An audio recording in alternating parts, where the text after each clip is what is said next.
தமிழ் மொழி காத்த தலைவனையா, ஞான பழம் கேட்ட குழந்தையா,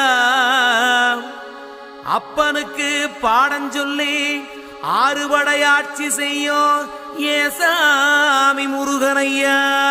வெற்றிவேல் முருகனுக்கு.